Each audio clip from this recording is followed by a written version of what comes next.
자, 오늘 주신 본문의 말씀 가지고 나에게도 밧세바가 있다. 뭐라고요?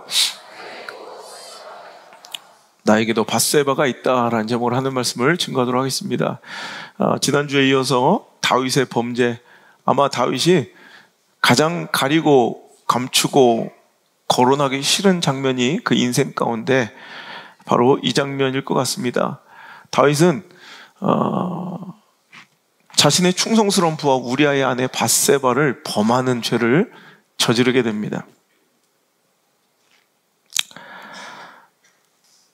우리 그 비참한 현장을 지난주에 살폈는데요. 오늘 그 죄가 이제 어떻게 진행되고 해결되는지를 이제 살펴볼까 합니다. 진정한 회개만이 우리 모든 우리 인생과 죄에 대한 답이 될 수 있음을 여러분 결론으로 우리 듣고 가시길 바랍니다. 그죠? 죄에 대한 그 결론, 해답은 회개밖에 없습니다. 다른 어떤 방법으로도 그 죄는 해결되지 않는다는 거예요. 죄는 나의 회개와 하나님의 긍휼, 하나님의 용서로만이 해결되지 다른 어떤 것으로도 희석되거나 감춰지거나 덮어질 수 없다는 것을 믿으시길 바랍니다. 간음한 후에 그는 얼마나 많은 회개의 기회를 가졌을까요?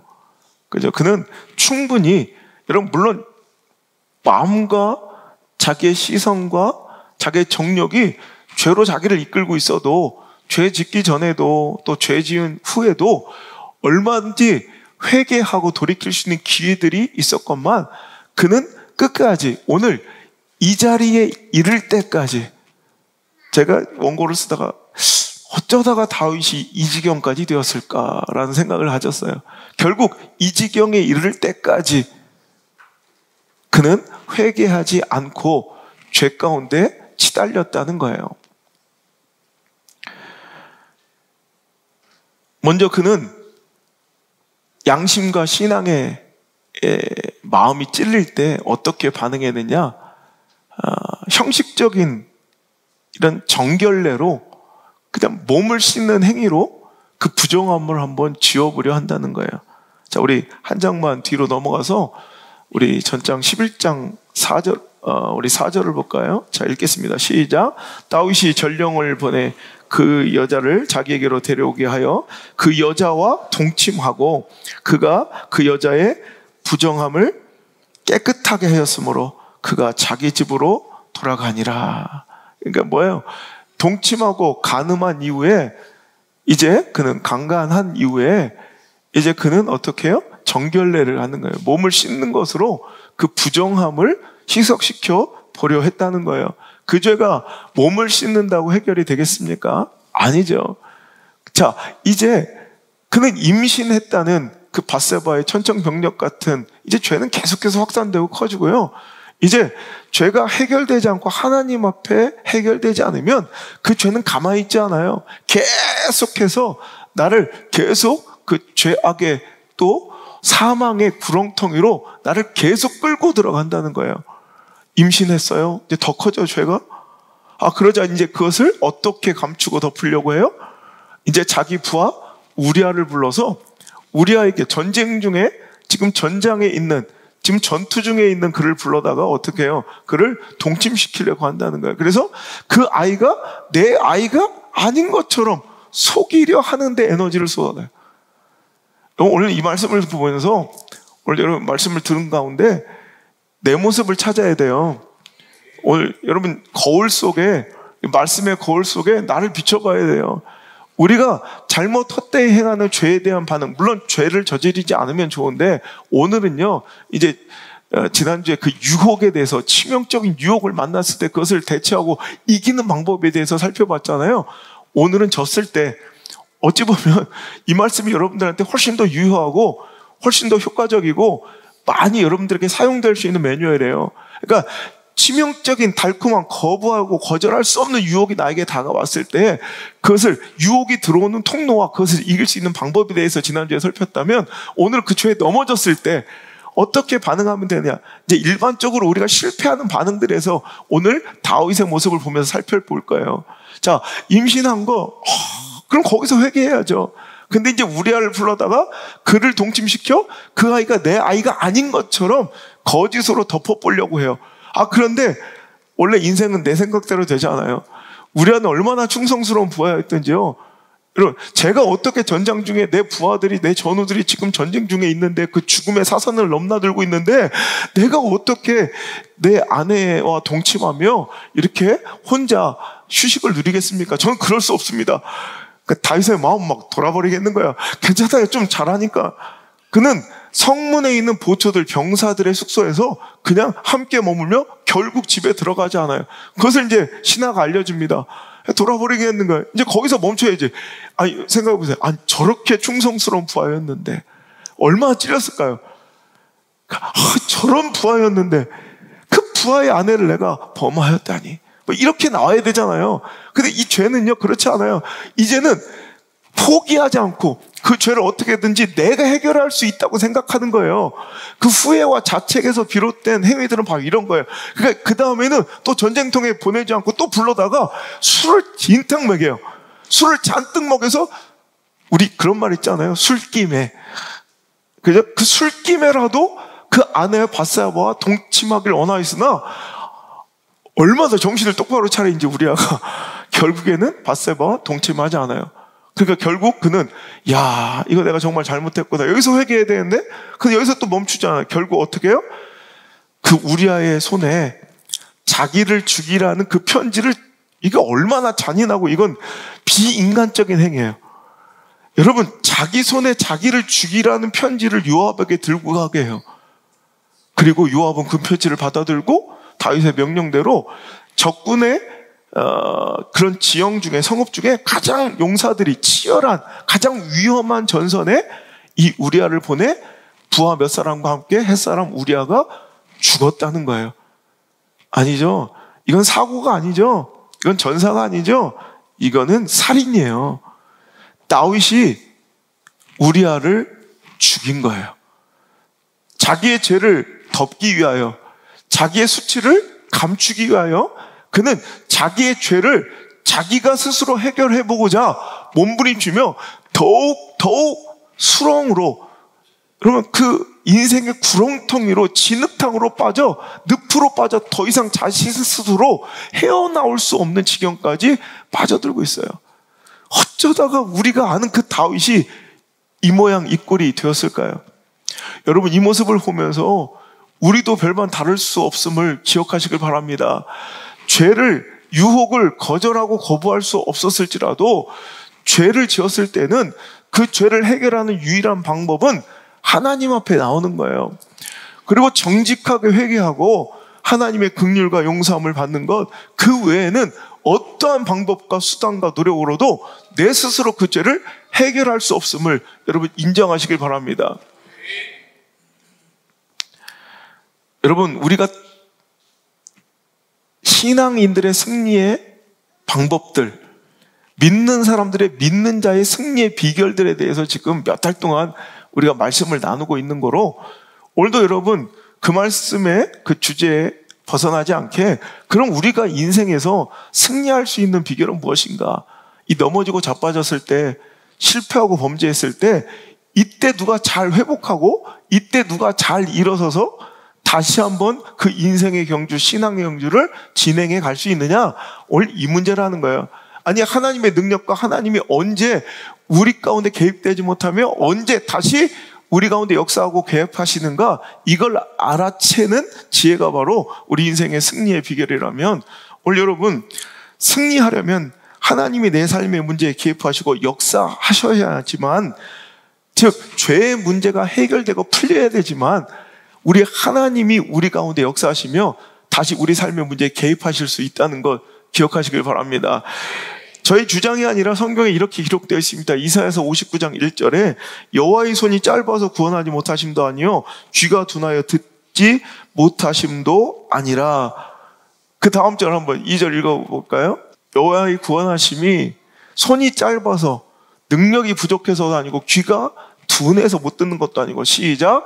오직 너희 죄악이 너희와 너희 하나님 사이를 갈라놓았고 너희 죄가 그 얼굴을 가리어서 너희에게서 듣지 않으시게 함이니라. 하나님이 능력이 없는 게 아니라, 하나님이 여러분을 도와줄 수 없는 게 아니라, 여러분 뭔가 안 풀리고요, 막혀 있고요, 내가 보면 알아요. 예배 가운데도 내 삶 가운데도 하나님의 역사와 능력은 내 삶 속에 개입되지 않는, 여러분 내가 안다니까. 왜 내 삶 속에서 하나님 능하시게 개입하지 않고 하나님이 나와 동행하지, 그러니까 이건 삶의 형통과 막힘과 이건 상관없이 하나님이 나와 함께하지 않는 게 느껴진다니까. 여러분 이건 뭐냐면, 하나님이 손이 짧아 구원하지도 못함도 아니고 귀가 계속 어두워지신 거, 하나님이 뭐 능력이 쇠하시고 노쇠하신 것도 아니고, 바로 죄의 문제가 하나님과 나 사이를 갈라놓은 거예요. 그러니까 결국 거꾸로 말하면, 하나님의 능하신 손이 나에게 개입되고 하나님은 나의 기도를 즉각적으로 들어주시며 뭔가 내 삶에 막 역사하시는 그 능력을 경험하기를 원한다면, 벽이 허물어져야 돼. 죄의 벽이 허물어져야 돼요. 그 담이 무너져야 된다는 거예요. 그러니까 결국 죄의 문제 해결이 하나님의 능력의 개입으로 이어져 결국 내 인생이 승리할 수 있는 가장, 여러분, 효과적이고 가장 합리적이고 가장 능력 있는 신앙의 법칙이 될 수 있다는 거예요. 죄의 문제를 먼저 해결해야 한다는 거예요. 늦지 않았습니다. 지금이 기회일 수 있습니다. 오늘 이 말씀이 당신에게 기회일 수 있습니다. 여러분 마지막 찬스일 수도 있어요. 회개하고 용서를 구하며 돌아서시는 귀한 축복이 있을지어다.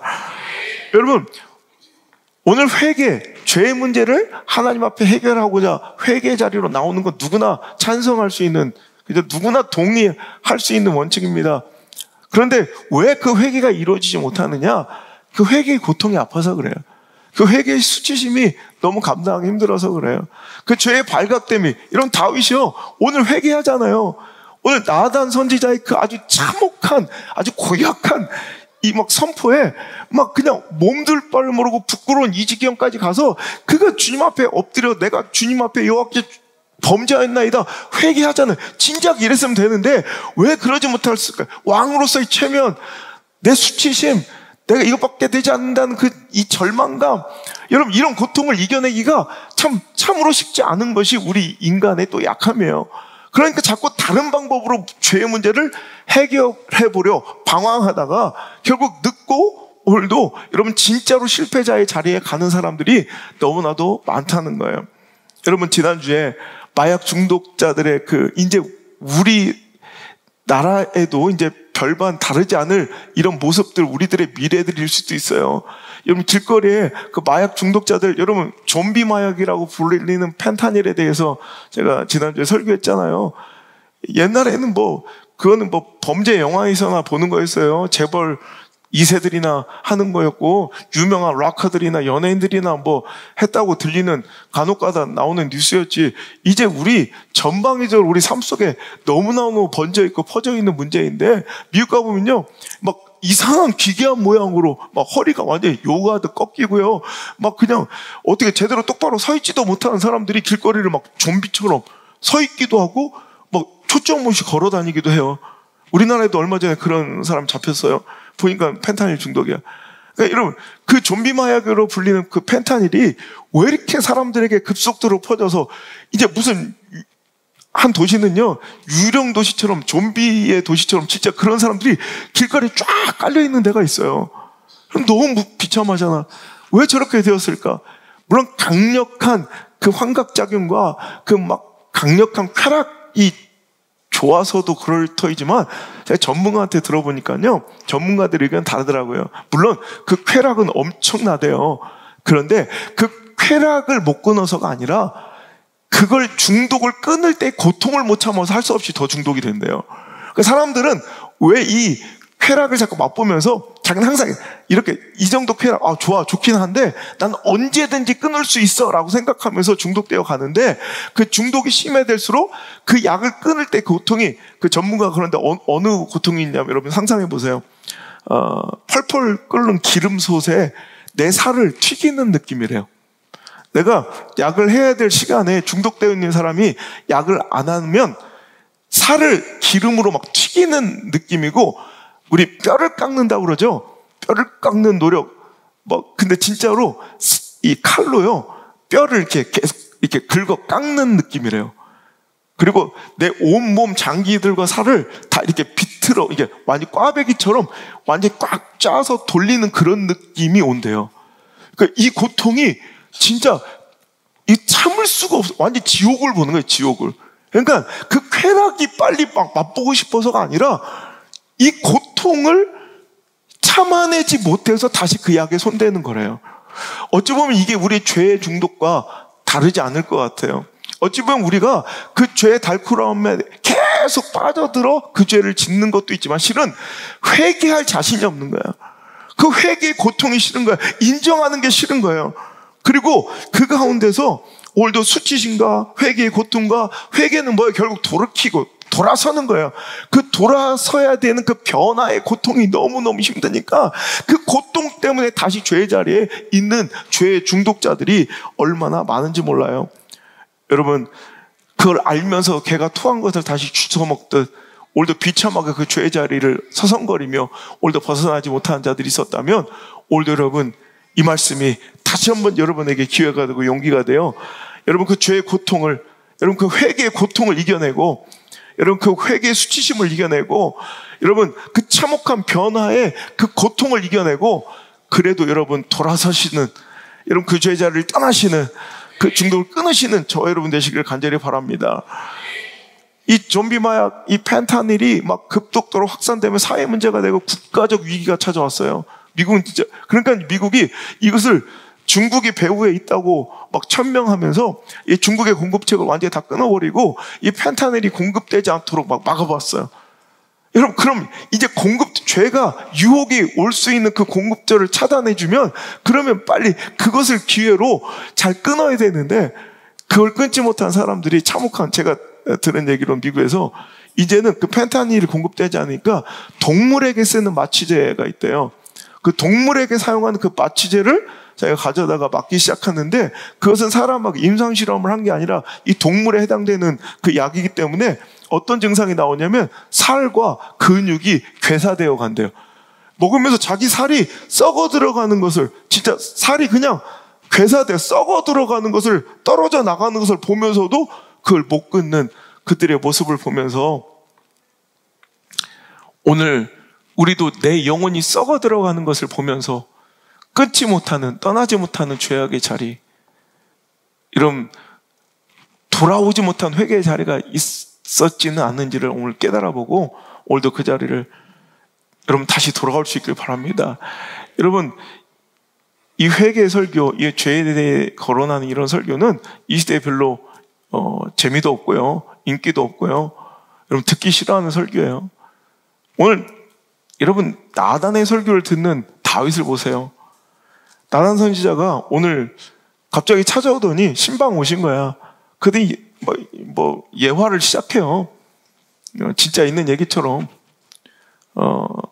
한 성에 두 사람이 있는데 한 사람 너무너무 지긋지긋하게 가난하고 한 사람 너무 부자래. 근데 부자는 소와 양이 뭐 쉼이 많았고 이 가난한 자는 자기가 사서 기른 애중지, 얼마나 애지중지 길렀는지 그걸 딸처럼 여길 정도로 암양 새끼 한 마리, 아주 가장 미천하고 가장 작은 것의 상징이에요. 그 암양 새끼 한 마리를 딸처럼 기르고 있는 가난한 자가 있었다. 근데 그 부잣집에 손님이 왔대요. 손님이 오면 당연히 뭘 잡아줘야 되잖아요. 근데 그 수많은 자기 양과 이 소가 아까워서 그 가난한 자가 딸처럼 키우는 그 암양 새끼 그 한 마리를 뺏어다가 그걸로 식사 대접을 했다는 얘기를 해요. 그러니까 그런 나쁜 새끼가 있냐고 다윗이, 그런 자는 5절에 보면 그런 악한 일을 행한 사람은 내가 여호와의 살아계심을 두고 맹세하노니 그 사람은 마땅히 어떻게 된대? 죽을지라. 이거 어떻게, 자기 죄에 대한 자기의 선고예요. 자기 죄에 대한 자기가 선고를 내려. 사형! 오늘 여러분들의 죄에 대해서 여러분들이 한번 선고를 내려보세요. 나는 어떤 죄인인가? 그죠? 오늘도 나의 죄, 내 삶을 가장 잘하는 내가 한번 나의 삶에 대해서 한번 선고 내려보세요. 나는 어느 정도의 형을 받아야 될 것인가? 그럴 때 이제 나단이 얘기합니다. 그게 바로 너야! 가슴이 철렁해요. 아무도 모르게 은밀하게 저질렀다고 생각했던 그 죄가 이제 발각되고 드러나는 수치스러운 현장이에요. 하나님이 너한테 어떻게 주셨는데 이 왕자리 네가 오른 거야? 하나님이 너를 위해서 세우신 거고 너에게 얼마나 많은 축복과 은혜들을 주었는데 네가 그것 가지고 고작 이런 짓을 해? 넌 죽어야 마땅해. 여러분, 얼마나 수치스러운 장면이에요. 그런데 다윗은 그것에 통회하며 자복하며 내가 여호와께 범죄하였습니다. 이런 어찌 보면 되게 단순하고 그냥 뭐 간단한 이야기 같지만 여호와 하나님은 중심을 보시는 분이에요. 장황하게 늘어놓고 막 그냥 뭐 반성문을 200장, 500장 써도요. 이런 얼마나 끔찍한 정말 말도 안 되는 이런 죄를 저지른 이런 살인마가 반성문을 자기 감형받으려고 200장인가 썼다고 그러죠. 여러분 그게 반성이에요? 그게 회개가 아니에요? 여러분 하나님은 중심을 보세요. 그 안에 다윗의 마음의 중심이 담긴 진정한 회개를 그가 내어놓고 자기 죄를 이제 고백하는 이 장면. 이제 여기서부터 이제 그가 13절에 이게 그의 인생의 가장 중요한 전환점이에요. 다윗이 나단에게 이르되 내가 여호와께 죄를 범하였노라 하며 나단이 다윗에게 말하되 여호와께서도 당신의 죄를 사하셨나니 당신이 죽지 아니하려니와. 여러분 보세요. 이게 바로 회개예요. 내가 주님 앞에 나와 회개하고 하나님도 나를 용서하시고. 여러분 이게 죄를 해결할 수 있는 유일한 방법을 여러분 인정하시길 바랍니다. 다른 걸로는 절대로 죄가 해결되지 않는다는 거예요. 근데 이게 너무너무 고통스럽고 수치스럽죠. 여러분 좀 고약하잖아요. 여러분 고약한 게 왜 고약한지 알아요? 조선시대 세종왕 때 문인 중에 신하 중에 뭐 형조판서를 지낸 공조참판까지 아주 뭐 3대 왕을 다 모셨던 아주 귀한 신하 문인의 이름이 고약해요. 고시예요, 고시. 고약해가 나쁜 뜻이 아니라 약, 같을 약, 해, 바다해. 와, 그의 사람이 바다 같다 말하면 되게 좋은 뜻이에요. 원래는 고약해라는 사람 이름이에요. 고약해. 혹시 고시 있으면 고영진 셋째 나면 이름을 약해라고 죠. 약해. 근데 그 사람이 그렇게 쓴소리를 잘했대요. 그렇게 직언을 잘했대요. 그래가지고 세종이 얼마나 성군이에요. 그런데도 너무 열받아가지고 와 진짜 고약해 같은 놈이구나. 막 이렇게 누가 되게 힘든 사람 있으면 짜증나는 사람 저 고약해 같은. 그래서 고약해가 된 거예요. 사람 이름이에요. 그래도 세종은요 그의 직언을 그대로 두고 그를 파면하지 않았던 걸로 유명해요. 왜? 다른 사람 충신들 걔는 좀 선을 넘기도 하고 막 그러는데 그래도 내가 얘를 처단하면 다른 사람들도 진짜 재원, 진짜 충원을 못할까봐 그 고약해를 그냥 두었던 일화로 유명해요. 자기 삶의 또 소통 또 좋은 성군으로서의 이런 백성을 위한 이런 정치를 위해서는 그런 사람이 그런 직원이 또 그 고약해뿐만 아니라 다른 사람의 충원이 필요했기 때문에 고약해를 근데 또 뒤에 보면 그 성군도 참다 못해 고약해 실은 날라갔어요. 선을 넘었어. 한번 뭐 말도 같지 않은 걸 막 세종하고 싸우다가 갑자기 소신이 이래야 되는데 이건 왕과 신하 사이에 무조건 예의예요. 소신이라고 얘기했는데 소인이 이런 거예요. 다 겸양어 자기를 낮추는 겸손의 언어 같지만 실은 왕과 이 군신 사이에서 무조건 이 소신이라는 단어를 써야 돼요. 근데 소인이라고 막 화나니까. 그리고 세종이 말하고 있는데 말을 끊고 세종을 똑바로 쳐다보고 막 놀아보면서 막 이렇게 세종 말도 안 끝났는데 나가버리기도 하고 막. 그래서 결국엔 잘렸어요. 그래서 하여튼 선을 넘으면 안 되지만 그 나중에 한 1년 뒤에 다시 파면을 봉직하고 다시 데려오긴 했는데 하여튼 그런 사람이 이름이 고약해요. 나단 보니까 자꾸 생각나길래. 여러분한테는 이 고약한 나단이 있습니까? 여러분 다윗의 축복은요 선지자가 있었다는 거예요. 나단 같은 사무엘 같은 갓 선지자 같은 선지자가 있었다는 것이 그의 인생의 축복입니다. 잘못했을 때, 잘못된 길을 갈 때, 범죄할 때 그 신앙의 양심을 찌르고 회개로 이끄는 말씀이 있음은 여러분 축복 중에 축복임을 믿으시길 바랍니다. 그러나 이런 망했던 사울 왕의 비극은 여러분 선지자가 없다는 거예요. 그의 인생에 선지자가 없어요. 여러분 다윗에게는 선지자가 있어요. 그런데 사울 왕의 인생에는 선지자가 없어요. 물론 사무엘 선지자가 그의 잘못됨을 하나님의 분노와 진노를 전하였을 때 그는 다윗처럼 회개하지 않고 자기 변명과 자기 합리화로 일관되며 하나님의 명령에 사무엘이 떠난 그 이후로 여러분 성경 찾아보세요. 사울에게는 선지자가 없어요. 여러분 그 인생이 망하고 흥하는 것은 여러분 내가 완벽하고 잘나서가 아니라 혹은 정말 참혹하게 범죄해서가 아니라 죄의 유무, 실패의 유무 때문에 망하고 승리하는 것이 아니라 실은 선지자의 유무, 말씀의 유무로 오늘도 우리는 다시 회복되고 일어나 승리할 수도 있고 아니면 그냥 망하는 길로 갈 수도 있다는 것입니다. 아합처럼 주변에 월급쟁이 마냥 먹고 살기 위해 하나님 말씀 팔아먹는 거짓 선지자가 아무리 많아도 그 설교를 아무리 많이 들어도 여러분 그런 거짓 선지자들이 나에게 들려주는 말씀은 평안이고요, 위로이고요, 달콤한 미래에 대한 이런 동기부여, 여러분 이런 말씀의 선포는 내 인생에 전혀 도움이 되지 않을 뿐더러 오히려 아합처럼 오히려 그의 인생을 죽음으로, 사망으로, 죄로 이끌어가는 오히려 끔찍한 통로가 될 수 있다는 거예요. 여러분의 인생에는, 여러분의 삶에는 지금 선지자가 있습니까? 아닐 때 아니라고 매섭게 꾸짖어주는 책망의 말씀과 양심을 찔러주는 아픈 말씀이 있느냐 말이에요. 그것이 축복인 줄 믿으시기 바랍니다. 선지자가 없는 것, 여러분 완악함으로 양심이 마비된 것, 이 자체가 하나님의 심판이에요. 그러니까 당시 사울 왕에게 하나님이 더 이상 선지자를 주시지 않는 것, 이게 심판이고 그 양심이 마비된 것, 이것 자체가 바로 하나님 주신 재앙, 벌이에요, 벌. 우리는 그 이후에 어떤 일이 벌어져야 벌이라고 생각하지만 여러분 이미 선지자가 내 삶에 말씀이 없는 것, 찔림의 책망의 말씀이 없는, 선지자가 없는 인생, 양심의 마비, 이 자체가 벌써 벌이에요. 재앙이에요, 심판이에요.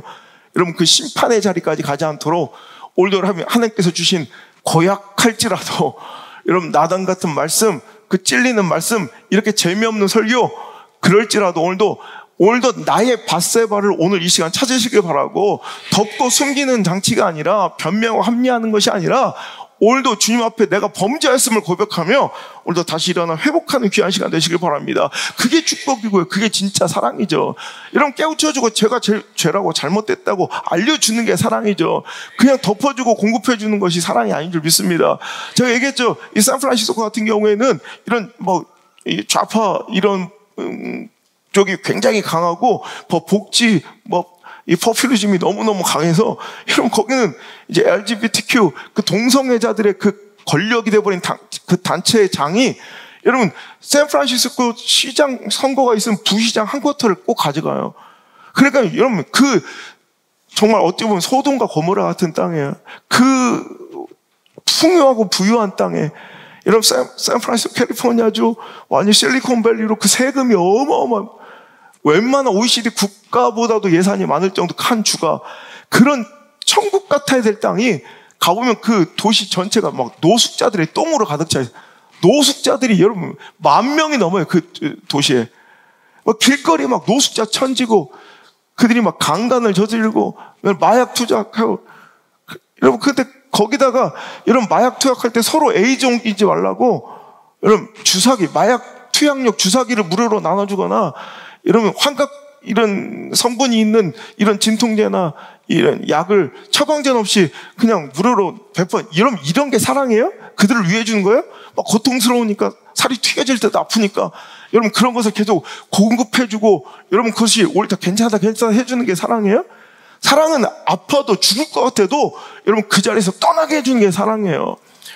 여러분 얼마 전에 한번 멕시코에서요, 여러분 멕시코가 좀 약간 치안이 불안하고 위험한 곳이 많잖아요. 근데 멕시코에 대낮에 버스에서 일어나요. 버스 안에 갑자기 강도가 나온 거예요. 버스 안에, 버스가 지금 달리고 승객들이 수십 명 있는데 갑자기 강도가 일어나서 칼로 협박하면서 그 버스 승객들의 돈을 다 터는 거예요. 그 팩트 대낮에 다 겁먹고 쫄아가지고 덜덜 떨면서 그 강도한테 돈을 뺏기고 있는데 반전이라 한 여자가 용감하게도 아무도 나서지 못하고 다 그 강도한테 돈을 뺏기고 있는데요. 한 여자가, 그것도 남자도 아니에요. 여자가 갑자기 달려오더니 그 강도의 등짝을 막 후려 패는 거야. 근데 그 강도를 제압해서 질질질 끌고 파출소에 인계했어요. 뭐 UFC 챔피언인가? 근데 여러분, 여기서 힌트가 있었어요. 등짝을 때렸다. 누가 하는 행동이에요? 엄마예요. 해필 그 버스에 강도 엄마가 탔던 거예요. 그래서 해토픽이 났어요. 해필 엄마가 이렇게 졸다가 뭐 시끄러워서 보니까 많이 보던 놈이 강도지 아들이야. 덮어주는 게 사랑이 아니라 달려가서 막 두드려 패고 질질 끌어다가 파출소로 오히려 인계하고 얘 꼭 벌 줘서 다시 이런지 못하게 해달라고 막 그 엄마가 승객들과 함께 막 걔를 질질 끌고 간 그 모습을 보면서 그래, 저게 사랑이지. 요즘에 잘못된 이런 사랑의 모습이 그의 자녀의 사랑인 줄 알고 행하는 그런 모습들이 얼마나 이상한 사회 현상으로 지금 학교 현장에서, 교육 현장에서 드러나는지 여러분 보셨죠? 이게 교회라고 없을 것 같아요? 그럼 저게 자식 사랑인가? 그럼 뭐 목사는 안 그럴 것 같아요? 그게 성도 사랑인가요? 여러분, 진짜 사랑은 아닌 건 아니라고 따끔하게 얘기해주고, 이거 나단이 지가 선고하는 게 아니에요. 오늘도 하나님 보내셔서 간 거예요. 하나님 말씀 전하는 거예요. 하나님의 진노를 전하는 거예요. 그죠? 하나님 말씀 전하는 거지, 나단과 다윗 사이의 문제가 아니라는 거예요. 나단이 우리하고 원래 되게 친분이 있어서 막 열받아서 이런 게 아니라 하나님의 진노를 전하는 거예요. 나단이 왔는데도, 그 말씀을 전했는데도 정신 못 차리면 그건 끝난 거예요. 오늘 여러분, 하나님 말씀이 선포될 때 두렵고 수치스러워요.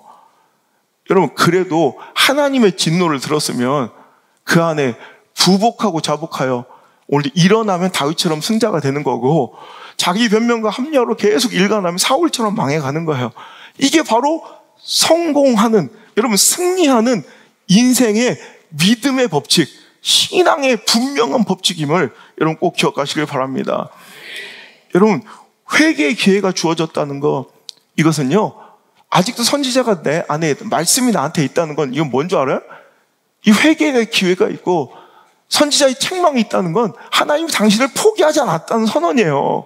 하나님이 나를 버리시지 않았다는 가장 확실한 증거가, 여러분, 양심이 찔리고 말씀에 책망이 있고 아직도 나에게 선지자가 있다는 거예요. 여러분, 이거 기뻐해야 될 일이에요. 감사해야 될 일이에요.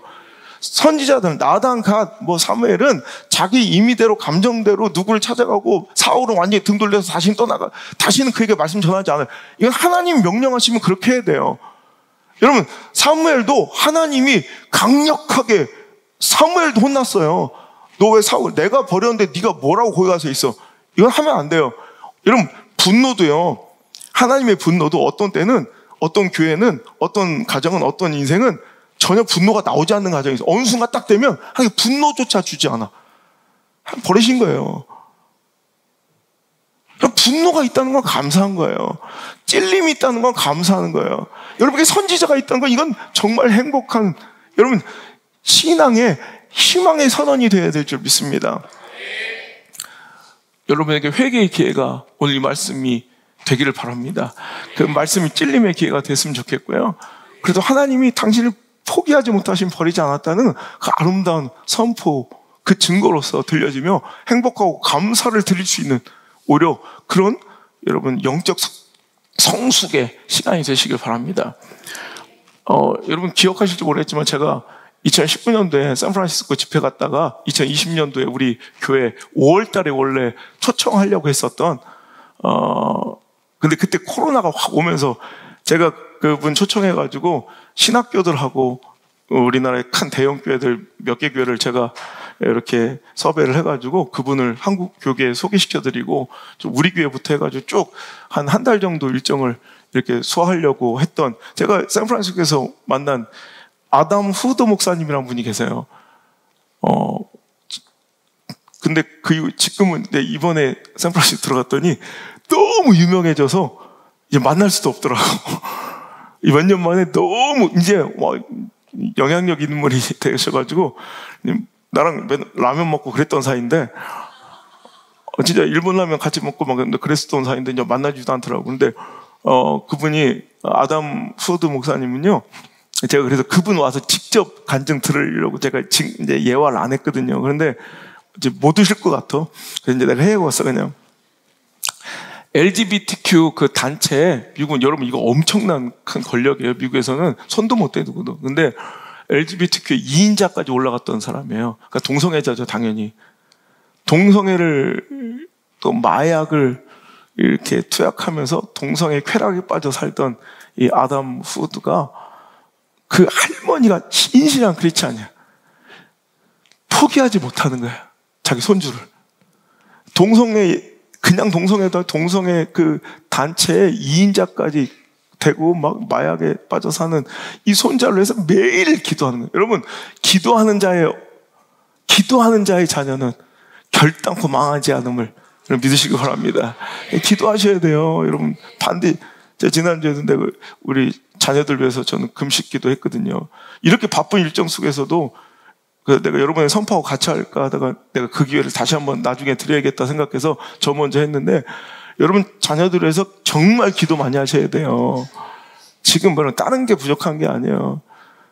여러분 진짜 다른 걸 자녀들에게 공급할 게 아니라 기도 쌓아두셔야 돼요. 우리 안드레 성좀 미국에 가 있으니까 내가 어제 설교하면서 이 시대의 풍조나 또 미국의 그런 상황들을 보면 정말 눈물뿌려 하나님 앞에 기도하지 않으면 안 되겠다. 제가 금식 먼저 했어요. 기도를 쌓아주셔야 돼요. 근데 그 할머니가 기도하면서 또 그날도 방황하고 방탕하면서 돌아온 그 아담 후드를요, 이제, 눈물로 간곡하게 꾸짖으면서 회개하기를 이제 애원하는 거예요, 할머니가. 제발 돌아와 달라고, 내 손주. 돌아와 달라고. 그러자 그 아담 후드는 할머니의 그 애청을 또 하나님을 조롱하듯이 자기 집에 들어와서 자기 방에 앉아서 뭐라고 했냐면, 그래, 하나님 있으면 나한테 보여줘봐. 하나님 지금 살아있으면 당신 나한테 보여줘봐. 그럼 내가 믿을게. 이러면서 조롱하듯 삿대질을 하면서 방 안에서 막 시부렁거렸대요. 근데 갑자기 그 아담 후드 목사님 방에 이렇게 창문이 있는데 그 창문 딱 맞은편에 딱 정확하게 그 주유소, 여러분 우리나라에는 여러 가지 주유소들이 있지만 그 미국 주유소 브랜드 중에 이제 쉘이라는 유명한 주유소 브랜드가 있어요. 그 쉘 주유소가 있었던 거예요. SHELL. 그 쉘 주유소가 이렇게 조개 모양으로 딱 있는데, 아니, 하나님 살아있으면 보여줘 보라고. 보여줘. 근데 갑자기 그 순간 맞은편에 있는 쉘 주유소에 갑자기 푸쩍 하더니 그 앞에 S자가 전기가 팍 나가더래. 그러니까 S가 깜깜해서 안 보이니까 SHELL이 갑자기 뭐가 된 거예요? 헬이 된 거예요. 지옥. 그 순간 그 사람 그 자리에서 팍 주저앉아 무서워서. 하나님 있으면 보여줘 보라고. 그때 갑자기 그 자리에서 너 이렇게 살면 지옥이야. 그래서 그 길로 마약 끊고요. 그 길로 회개하고 하나님께 돌아와 동성애 끊고요. 지금은 돌 맞아가면서, 진짜 돌 맞아가면서 막 협박받아가면서, 동성애는 이거는 선천적으로 내가 타고난 게 아니라 내가 경험해본 바 이거는 내 쾌락과 욕망을 향한 나의 선택이고 죄악이라고 막 선포하면서 미국 전역을 살해 협박을 받으면서도 막 돌 맞아가면서도 여러분 사역하는 그런 멋진 자리에 있어요. 여러분 그거예요. 오늘도 여러분 회개의 기회가 있다는 거, 하나님 아직도 나를 사랑하신다는 거예요. 나를 포기하지 않으신다는 거예요. 나를 버리실 수 없다는 거예요. 여러분 오늘도 그 하나님의 사랑을 깊이 이해하고, 오늘도 찔림은, 책망은 고약하고 나를 아프게 하고 나를 미워하는 것이 아니라 오늘 나를 사랑하고 나를 아끼기에 나를 포기하지 못하신 하나님이 오늘도 주의 종 선지자를 시켜서 오늘도 나에게 주시는 메시지라 읽고, 여러분 꼭 깨닫고 오늘도 여러분이 있어야 될 그 자리로, 아름다운 그 자리로 돌아오시길 주 여러분 축원합니다. 이제 말씀을 정리할 때 이제 가장 위대한 승리를 꿈꾸시는 저 여러분이 되시길 바랍니다. 가장 위대한 승리의 자리로 여러분 출발하셔야 합니다. 무슨 얘기냐? 여러분 다윗의 인생을 두고 우리가 승리의 비결과 법칙을 그 화려했던 그 다윗의 인생을 배우고 있는데 다윗의 인생 가운데 가장 위대한 승리의 장면이 어딜까요? 바로 이 장면입니다. 우리는 다윗의 가장 위대한 승리는 골리앗과의 싸움이라고 생각하지만 아니에요. 다윗의 가장 위대한 승리는 바로 오늘 이 현장이에요. 죄 가운데 무너지지 않고, 죄 가운데 절망하지 않고, 죄 가운데 포기하지 않고 일어나 다시 한번 주님 앞에 엎드리며 오늘도 넘어진 자신을 일으켜 포기하지 않고 keep going, 중단하지 않고 뻔뻔해 보이지만 그 수치스러움에도 하나님께 계속 나와 엎드릴 수 있는, 그래서 은혜와 긍휼을 구하는 인생, 이것이 바로 진짜 승리인 줄 믿습니다. 우리가 할 수 있는, 내가 할 수 있는 가장 위대한 승리는 바로 이 승리일 줄 믿습니다. 여러분, 다윗은요 지금까지 얼마나 하나님 앞에 신실하게 살며 목숨 걸고 그 신앙의 가치를 지켜왔어요. 그런데 오늘 보세요. 그가 자신의 본질을 깨닫게 되는 현장이에요. 오늘 여러분, 이 밧세바 사건을 통해서 그의 인생에 오점이 생기고 흠결이 나고 그 인생이 거의 파탄 지경까지 이를 정도로 그 권위가 송산되고 수치스러워서 망한 것 같지만 실은 영적으로 신앙적으로 볼 때 그는 비로소 진짜 다시 진정한 신앙으로의 회복, 지금까지는 하나님 주실 승리, 하나님 주실 축복을 위해 하나님께 헌신하고 그 자리를 지키며 열심히 살아냈던 인생이라면 그 범죄함과 무너짐을 통해서 그는 완전히 변화되어 이제 하나님을 구하는, 그러니까 여러분 보세요. 그 법궤를 옮겨오는 장면도 우리가 설교했잖아요. 그때 그 우사가 죽는 베라스 우사 때문에 막 그가 다윗이 하나님께 막 분노하고 하며 그것을 두고 그냥 집으로 돌아가. 근데 오베데돔의 집에 가서 그 집이 축복받은 얘기를 듣고 다시 들어와서 그걸 건져가. 이런 모습들을 가만히 보면 그의 인생의 하나님을 향한 마음은요, 하나님 주실 보상과 하나님 주실 축복과 지금까지 내가 하나님께 이렇게 하면 잘 되었던 그 기억들, 그 경험이 그의 인생의 충성과 신앙의 가치를 지키는 그 뭔가 그 결단의 용기의 근원지가 되었다면 이날 이후부터 이제 달라지는 거예요.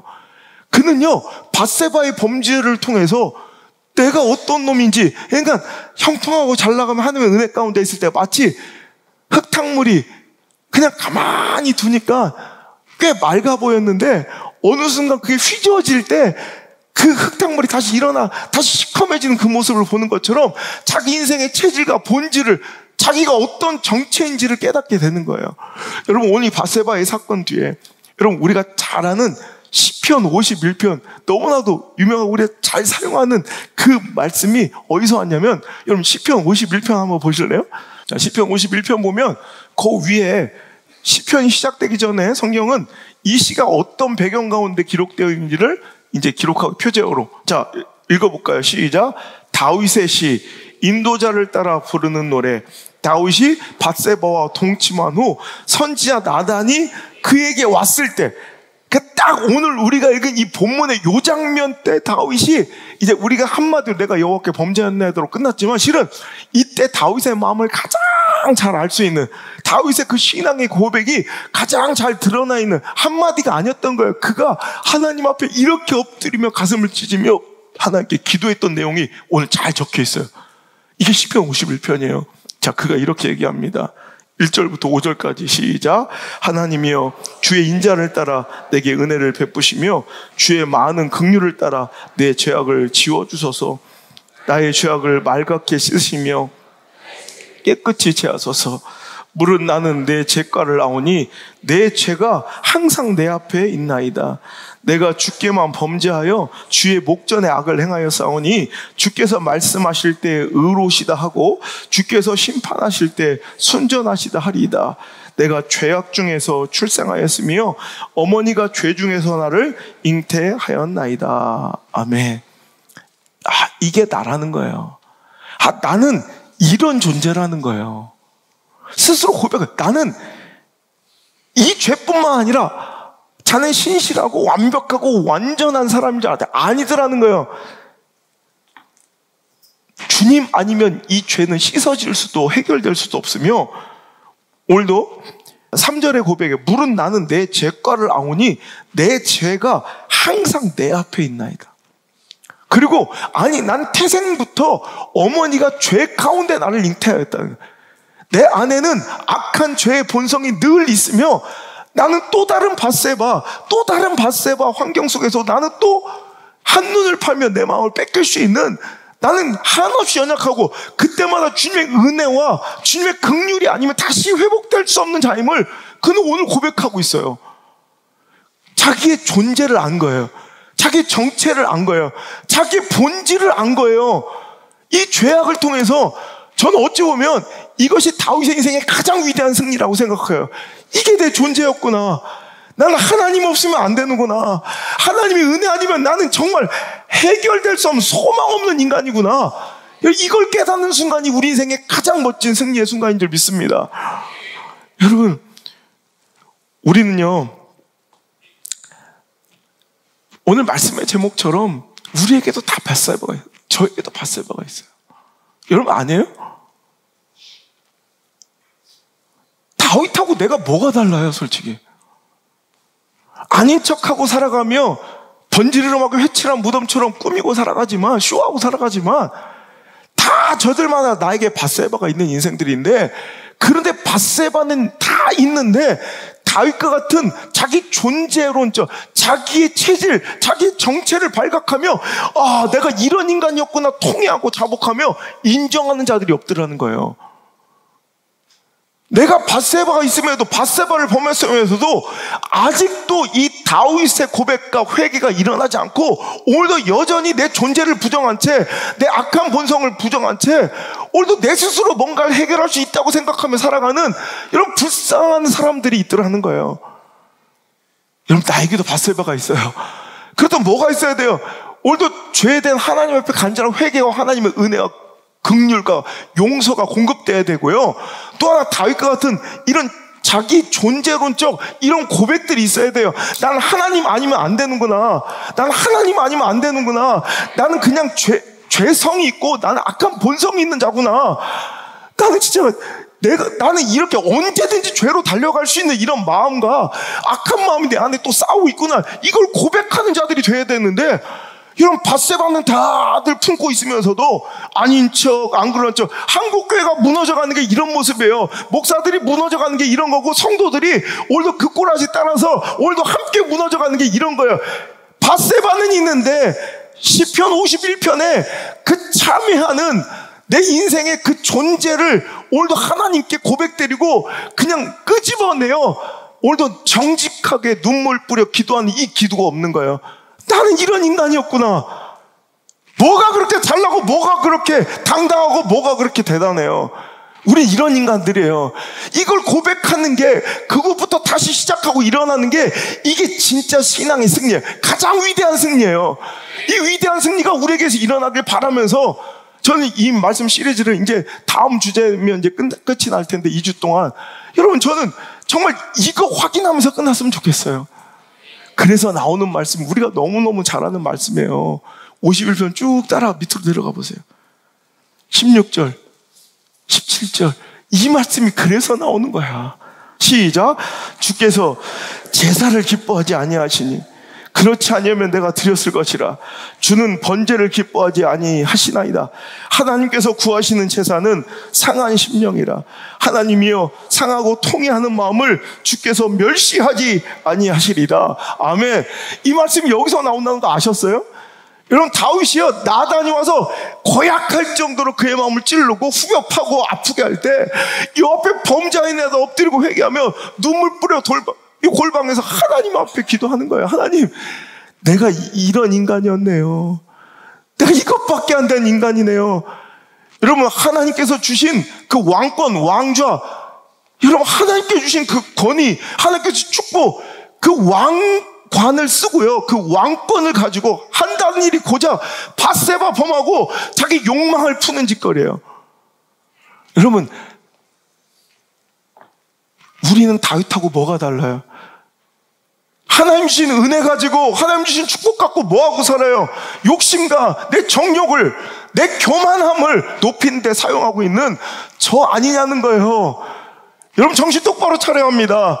하나님께서 구하시는 제사는 이런 번제가 아니에요. 형식적인 예배가 아니에요. 얼마나 와서 감사한 11조 많이 드렸냐가 아니에요. 상한 심령 갖고 나오셔야 돼요. 다윗처럼 나는 하나님 아니면 죽는다는, 하나님 아니면 소망 없다는 이 존재론적 고백을 가지고 나오셔야 돼요. 이게 진짜 신앙과 진짜 예배의 시작이에요. 이거 없으면 다 말짱꽝이에요. 그게 바로 십자가 예수 그리스도의 이제 오심에 여러분 그 소망과 희망의 소식에 여러분 근거가 되는 고백이에요. 나는 예수님의 그 십자가 아니었으면 다 죽었어야 돼. 내 스스로 나에게 저는 형벌을 내리라면 구형하라면 사형이야. 여러분 그런 자기 자신이 인정할 수밖에 없는 사형 받아야 마땅할, 죽어야 마땅할 자가 저 십자가의 은혜 아니면 나는 살 수 없다는 고백을 내어드리는 거, 이것이 우리 인류 역사의 가장 위대한, 가장 존귀한 승리예요. 골리앗 몇 개 쓰러뜨린 게 아니라, 어디 전쟁터에서 몇백 명 쓰러뜨린 게 아니라 십자가 아래서 무릎 꿇고 난 저 십자가에 달려야 될 죄인인데 그 은혜가, 그 자리에 주님께서 달리신 그 은혜로 오늘도 그 죄의 값을 하나님이 대신 치러주신 이유로 내가 오늘 이 자리에 있습니다. 저는 오늘도 항상 죄과가, 죄악이 내 앞에 있으며 오늘도 언제나 넘어질 수밖에 없는 연약한 존재이지만, 그래서 난 주님의 은혜가 더 필요합니다. 난 연약하고 또 넘어질 터이니 하나님 저 버리지 말아주세요. 하나님 저 포기하지 말아주세요. 여러분 이 기도가 바로 우리의 기도가 될 수 있길 간절히 바랍니다. 죄에 대한 잘못된 두 가지 반응이 우리를 망하게 해요. 느끼셨죠? 두 가지. 첫 번째 죄에 대해 변명하고 쇼하는 거, 아닌 척 합리화하는 거. 두 번째, 죄에 대해 절망하고 자기 자신을 스스로 포기해버리는 거. 넌 자격도 없어. 이 두 가지가 다 실패예요. 두 가지 다, 이건 답이 아니고 소망이 없어요. 오늘도 여러분 죄를 저질렀다면, 그 달콤한 유혹을 거절하지 못하고 쓰러졌다면 이제 다윗처럼 반응하셔야 돼요. 변명하고 합리화하며 구질구질하게 밑바닥까지 가는 그 인생 가운데 오늘 회개하여 돌이킨 것처럼 오늘도 변명은 답이 아니에요. 꾸며낸 회칠한 무덤. 여러분 세리와 창기가 소망 없는 게 아니에요. 바리새인들이 볼 때는 저 더러운 죄의 강도, 저 죄의 이 중함, 그 세리와 창기가 소망 없는 게 아니라 여러분 회개 없는, 그럴듯하게 회칠한 무덤과 같은 바리새인이 소망 없는 거예요. 오늘도 우리는 세리와 창기가 될지언정 회칠한 무덤은 되지 않길 바랍니다. 그냥 그럴듯하게 쇼하고 변명하고 살아서 안 된다는 거예요. 여러분 러시아의 여자 여왕이 있었죠.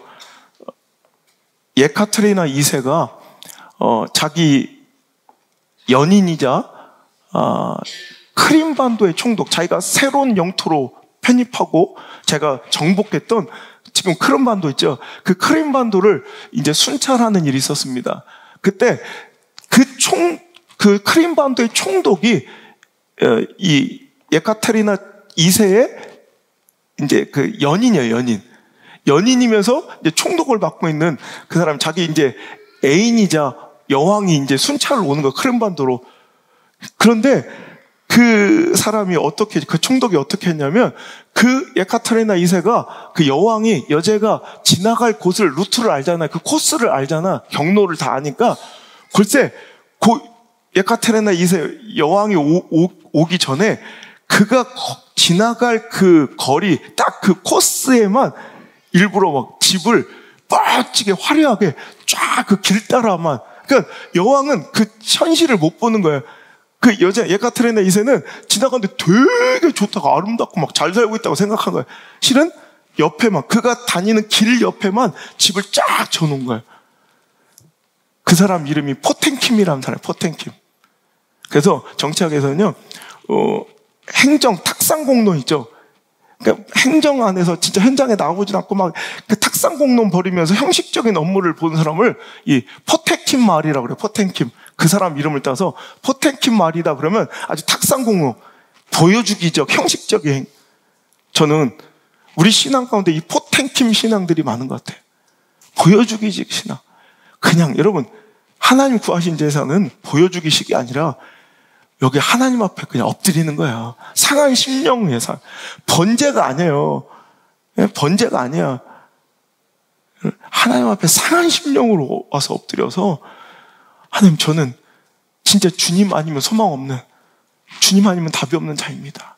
엎드려 그 은혜를 구하는 예배, 그 예배가 멈추지 않고 계속 드려지는, 그러니까 교회 부흥은 이거예요. 순결함. 그런 상한 심령으로 나온 자들의 예배가 이어져야 그게 부흥이에요. 몇 명이 모였냐가 아니라. 여러분, 많은 사람들이 그런데 그 상한 심령으로 나오지 않고 그 죄에 대해서 자꾸 변명하며 합리하며, 아니 자기 죄를 부정해. 다윗처럼 자기 죄를 인정하고, 아니 자기 죄성을 인정, 자기의 본질을 인정해버리고, 난 항상 주님 앞에 연약한 자임을, 나는 죄 앞에 흔들릴 수밖에 없는 죄인임을 고백해야 되는데, 그렇지 않아. 아까 하나님의 심판 아래 있는 사람들 어떤 모습으로 살아가냐면, 자기는 죄가 없다, 막 섭섭하다, 서운하다, 부당하다.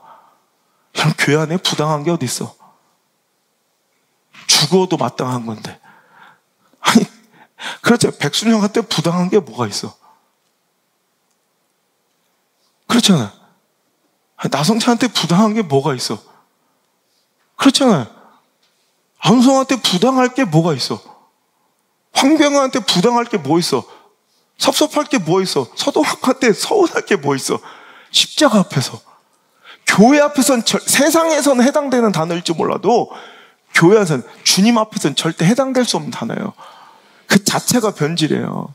그 자체가 오염. 그게 심판이에요. 그게 그 화인 맞은 심장들, 마비된 신앙의 양심들, 말씀이 떠난 사람들은 오늘도 그것 하면, 그러니까 여러분 주변에, 여러분 뭐 부당하다, 섭섭하다, 서운하다, 뭐 억울하다, 이런 사람들하고 놀지 마요. 그거 하나님 버린 거예요. 화인 맞은 심장이야. 상한 심령 갖고 나오는 사람이 진짜 예배자예요. 요한일서 1장 8, 내 주장이 아니라는 걸 보여줄게요. 요한일서 1장 8절부터 10절. 시작. 만일 우리가 죄가 없다고 말하면 스스로 속이고 또 진리가 우리 속에 있지 아니할 것이요, 만일 우리가 우리 죄를 자백하면 그는 미쁘시고 의로우사 우리 죄를 사하시며 우리를 모든 불의에서 깨끗하게 하실 것이요, 만일 우리가 범죄하지 아니하였다 하면 하나님을 거짓말하는 이로 만드는 것이니 또한 그의 말씀이 우리 속에 있지 아니하니라. 아멘. 만일 우리가 죄가 없다고 말하는 사람을 만나면 그건 스스로 속이는 거예요. 이런 바세바가 있어요. 있습니까? 없다고 말하는 사람들이 있으면 스스로를 속이는 거야. 또 진리가 우리 속에 있지 아니할 걸. 그런 자들에게는 진리, 즉 이런 성경에 나오는 모든 진리, 이런 지혜는 예수님으로 바꾸면 다 통해요. 그 안에는 이런 말씀, 진리, 예수님이 거하지 않으세요. 죄 많은 세리와 창기들에게도 예수님 찾아가세요. 근데 어떤 자들에게 진리가 거하지 않는다고요? 내가 죄 없다고 말하는 자들에게 진리가 있지 않는데요. 그런데 만일 우리가 우리 죄를 자백하면 그는 미쁘시고 의로우사 우리 죄를 사하시며 우리를 모든 불의에서 깨끗하게 하실 것이요. 죄가 아무리 주홍빛까지 붉을지라도 주님 앞에 상한 심령으로 나와 주님께 그 죄를 시인하면 그분도 너무너무 미쁘시서 사하시고 깨끗하게 회복시켜 주신대요. 근데 이 선택을 안 하는 거예요. 변명하거나 혹은 절망하는 사람들의 실수가 이거예요. 죄를 인정하고 그 수치스러움을 당하기 싫으니까 스스로 죄의 문제를 해결해 보려고 하면 안 돼요. 하나님이 해결해 주셔야 되는데, 인정하고 시인하며 주님 앞에 겸손하게 나와 절망하지 않고 포기하지 않고 나오는 사람에게 10절, 만일 우리가 범죄하지 아니하였다 하면, 여러분 내가 내 삶에 바세바가 없다고 하면 하나님을 거짓말하는 이로 만드는 것이니 또한 그의 말씀이 우리 속에 절대 있지 아니할 것이다. 말씀이 떠나가는 거예요. 말씀 안에 있지 않으면, 즉 말씀 가운데 그 은혜가 임하지 않는 사람들은 내가 죄인이 아닌 것 같고 억울하고 섭섭하고 서운하고 부당하다고 생각하며 살아요. 왜? 죄가 없는데 이러니까. 그죠? 근데 말씀 안에 있는 사람, 진리가 그 안에 거하는 사람은 어떻게 살아간대요?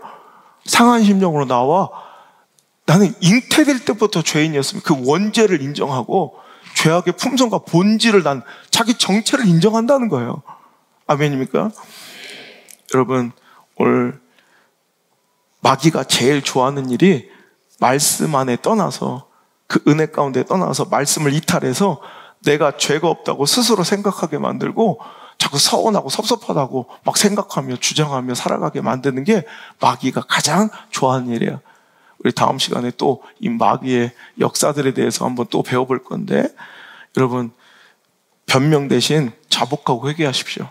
옷을 찢는 쇼 대신 내 마음을 찢으며 상한 심령으로 주님 앞에 나오시길 바라고, 척하지 말고 처절하게 울며 절망, 포기, 자책, 후회 대신 상한 심령으로 다시 하나님 앞으로 나오는 진정 위대한 승리의 시작이 오늘부터 여러분 시작되는 그 위대한 승리로 나가는 멋진 사이렌 소리가 오늘 이 말씀이 되기를 주의 이름으로 축복합니다.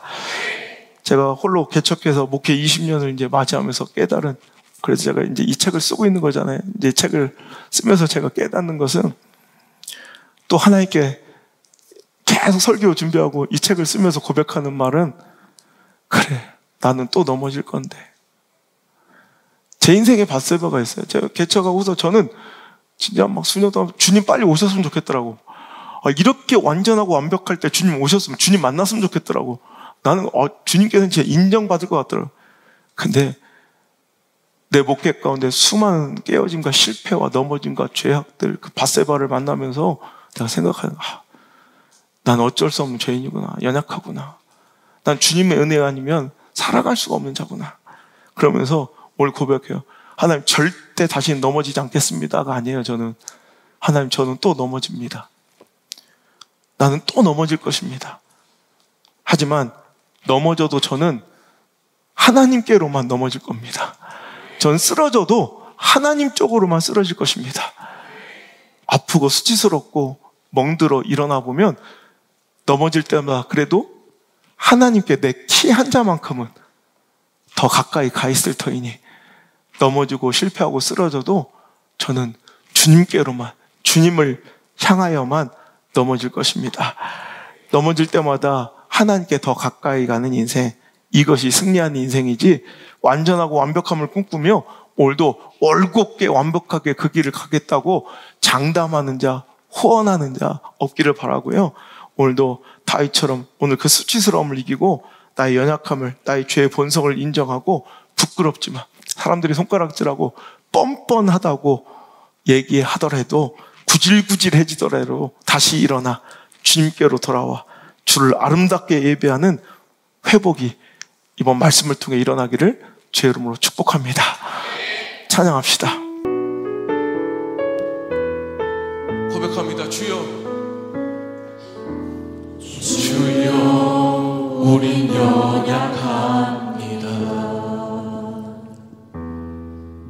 우린 오늘을 힘겨워 합니다.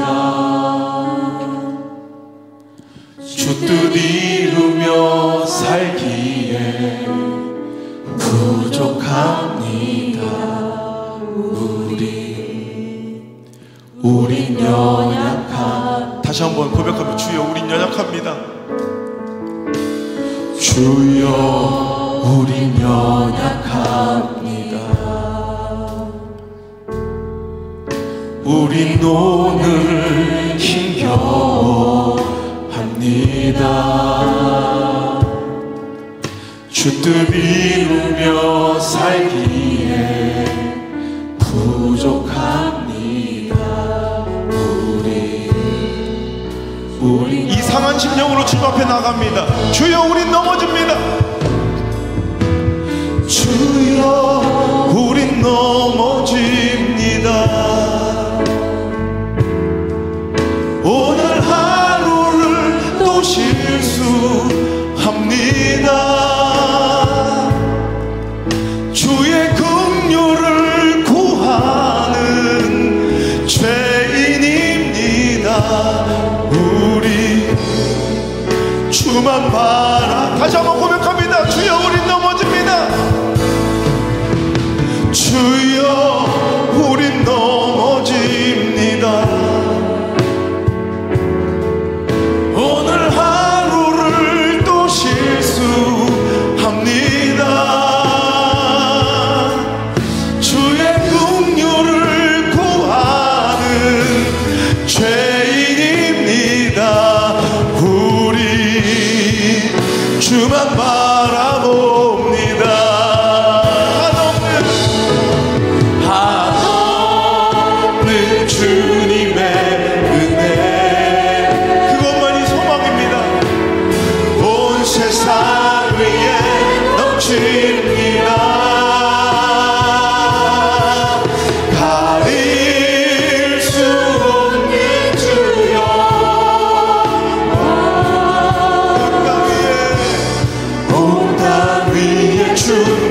주님만이. 오늘 또 넘어지고 쓰러지고 실패해도 우리는 우리 길 나아갑니다. 그날의 우리를 이루 선포합니다. 주님만이 완전하십니다. 주님 완전한 우리의 불완전함을, 우리의 연약함을 고백합니다. 주여 우리 연약합니다. 주님 아니면 소망이 없습니다. 우리 오늘 악한 본성과 그 죄성을 가지고 태어난 존재입니다. 또 다른 밧세바를 범하며 그 밧세바에게 눈길을 주고 있는 나의 연약한 모습입니다. 주여 우린 넘어집니다. 주여 우린 넘어집니다. 오늘 하루를 또 실수합니다. 주의 긍휼만 구하는 죄인입니다. 우리 주만 바라봅니다.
아버지를 만나고 주님 내 마음의 연약한 눈물의 끝에서 또 나를 반겨주시네. 작다 생각했던 그의 부르심 다시 나를 회복해 하시네. 다시 일어나 주를 예배함이 내 모든 기쁨이 되리. 그의 기쁨 되어 삶의 모든 순간을 주께 다 내어 드리리. 아버지 하나님, 이 고백으로 우리 받은 은혜를 고백하며 돌아갑니다. 주님 앞에는 결탄코 그냥 덮어도 그냥 지나가도 될 작은 죄도 없지만 주님께는 그 은혜 앞에서는 용서받지 못할 큰 죄도 없습니다. 그저 죄는 용서받은 죄와 용서받지 못한 죄가 있을 뿐이고 회개한 죄와 회개하지 못하여 해결되지 않은 죄가 있을 뿐입니다. 우리 사랑하는 성도들, 밧세바를 범하였을 때 변명과 핑계와 형식과 쇼와 덮음이 아니라 또 절망과 포기와 좌절과 자책이 아니라 너 주님 앞에 나와, 또 주님 앞으로 나와, 주님 가까이 나와, 더 주님 앞에 나와. 말씀 안에 이탈하지 아니하고 말씀 안에 하나님의 그 미쁘심과 은혜를 구하며 오늘도 자복하고 회개하는 아름다운 심령들로 그 위대한 승리를 다윗과 함께 맛보게 도와주옵소서. 상한 심령으로 나와 주님 앞에 예배하는 모든 자들을 멸시하지 아니하실 줄 믿습니다. 주여, 그 상한 심령으로 주님 앞에 나와 예배하는 모든 자들을 받아 함양하여 주시고 저희들 삶 가운데 다시 한번 그 위대한 승리가, 회복이 일어나는 귀한 한 주가 되게 하여 주옵소서. 이제는 주 예수 그리스도의 크신 은혜, 우리가 끊임없이 끝까지 쫓아가야 될, 따라가야 될 우리 주님, 역전의 명수 되셔서 죄와 사망의 권세도 뒤엎어버리실 수 있는 우리 예수님의 그 크고 놀라우신 은혜와 나를 너무너무 사랑하시고 포기하지 못하셔서 말씀 가운데 나를 두시고 책망하시며 나를 반드시 살리시고야 마시는 우리 아빠 아버지 하나님의 크고 이해 못할 사랑과 나를 고아처럼 과부처럼 내버려 두지 아니하시고 늘 지키시며 동행하시고 싸매시고 고치시며 가르치시고 인도하시는 보혜사 성령님의 그 아름다운 위로의 손길이 오늘 자리에 나와 상한 심령으로 주님 앞에 엎드려 주님, 나를 받아주세요. 주님, 나를 용서해 주세요. 주님, 저는 주님이 필요합니다. 주님 아니면 저는 살아갈 수가 없습니다. 오늘도 구질구질 뻔뻔해 보이지만 다시 한번 주님 앞에 엎드려 기도하기 시작한 모든 사랑하는 성도들 머리 위에 이제부터 떠나가지 마시고 1초도 떠나지 마시고 1초도 떠나지 마시고 영원토록 함께 머무시기를 간절히 또 간절히 축원하옵나이다. 아멘.